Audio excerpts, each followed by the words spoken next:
Yung sukat niya po yan, 14 feet at ang edad niya, approximately 35 to 40 years old. Sige po, diretso na. Nasa kanan naman po si Aklan.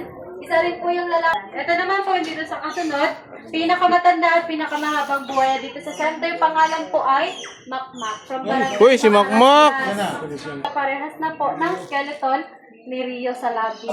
Edad niya po approximately 70 to 80 years old. Kaya pwede na mabuhay hanggang 100. Lalaking saltwater crocodile pinangalan ng Kalayaan. Pinangalan ng Kalayaan po dahil transfer dito during Philippine Independence. Uy, grabe. Mak, okay ka lang dyan, Mak? Kalaya pa. Si Mac. Ay, doon. Ito si Kalayaan. Kalayaan, grabe. Lalaya kaya? Ay, Hulog grabe. ka yan? Lawas. Uy, Ito malalaking buhay. hindi kayang himas-himasin na yan. Sa isang linggo, 1% ng info ng kanilang timbang ang pagkain po nila ay pork, chicken, beef, or any kind ng isda. So sa bigat po nila, crocodiles about 5 to 8 years old. Sila po ay critically endangered and endemic. Dito lang po sa Pilipinas matatagpuan. Kaya kinakonserve lang po breeding. Crocodiles po meron silang 66 Okay lang yan, feet. malagtihaya. Hindi pa tayo.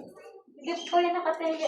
Nakadapat pa lang. Opo, nasa ilalim lang po siya ng tubig. Yan. Speed po nila sa land, 18 kilometers. Actually, ito po yung edad na ginagamit sa paggawa ng mga crocodile products like yung mga leather shoes. Wala po silang sweat glands. Dito naman po sa huling pen sa kanan, isa rin pong lalaking ginagawa sa mga produce. Nakapagano po yung siya hanggang dito, pag nakakamay po siya ng paglaki. Ito sa pangalawa. Walang po. Ikaw, sinatalikod po ng ating 100 pesos.